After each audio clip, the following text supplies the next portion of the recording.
And we're back! Hi everyone, let's talk about Once Upon a Time Season 6, Episode 11, Tougher Than the Rest. Oh my god, it feels like we've been gone forever. I mean, we haven't been gone forever, but it definitely feels like that. And Once Upon a Time is back. We can talk about it.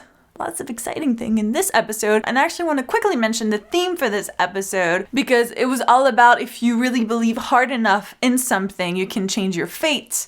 And we saw that quite a bit throughout the episode and I personally enjoyed it. So I don't really have any quick thoughts, so we'll jump right into Regina and Robin because that's where we left off in the mid-season finale. So Regina and Robin loved every moment that they had together. I love that it also gave Regina a way to get some closure. I mean, obviously not yet because, he's not gone yet. But it was kind of nice for her to go see and, just kind of wonder, would you have been happier without me or without your life turning out the way it turned out? And, not really. In this kind of imaginary or what-if world, Robin, not the happiest of people. He didn't marry Marion. He didn't meet Regina. I mean, it's just not going really well for him. But I think what I love the most is that Emma encouraged Regina to take Robin, or this new Robin, with her through the portal, which, to be honest, I thought that Emma was going to be like, you can't take him with you. And I was like, of course we can't take him with us because he's not real. And then she's like, no, you should definitely take him with you. I'm like, really? Really?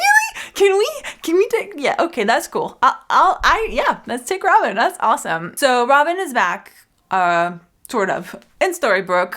Now, the thing is, we know that Sean Maguire, who plays Robin Hood, is back for a few episodes, but he's not going to stick around, according to the executive producers.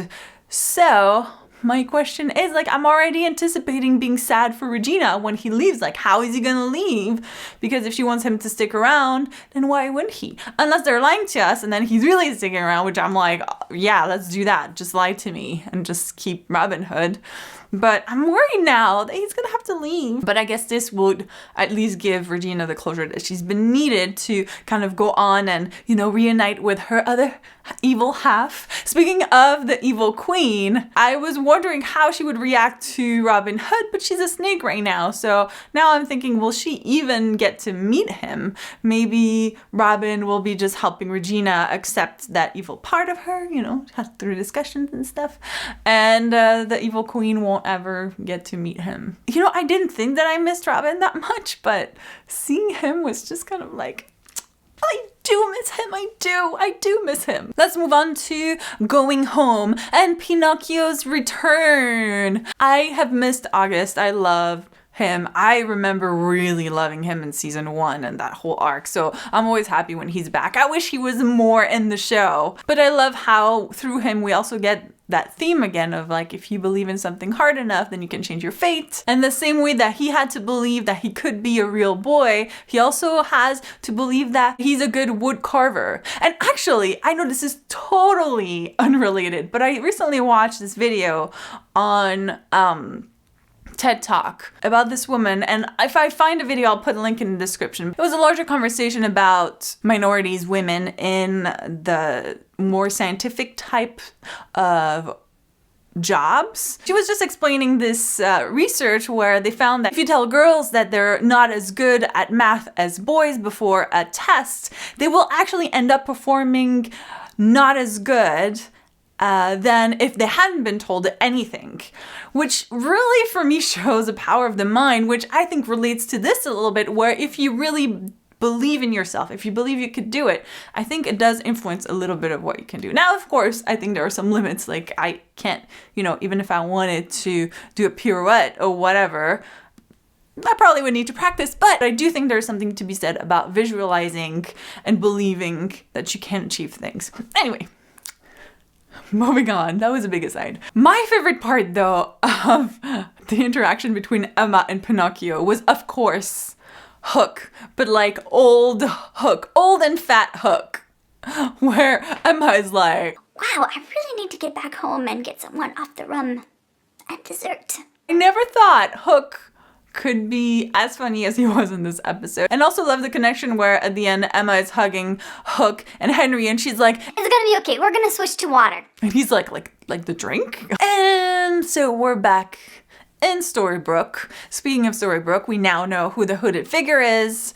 It is, of course, Gideon, Belle and Rumple's son, who was raised by the Black Fairy for 28 years, and it kind of did a number on his way of thinking, because in his head, he's like, well, she didn't make me bad, and I have a plan. My plan is I will kill Emma, the savior, so I can then become a savior and be a hero. And you're thinking, right, that's not really how it works, though.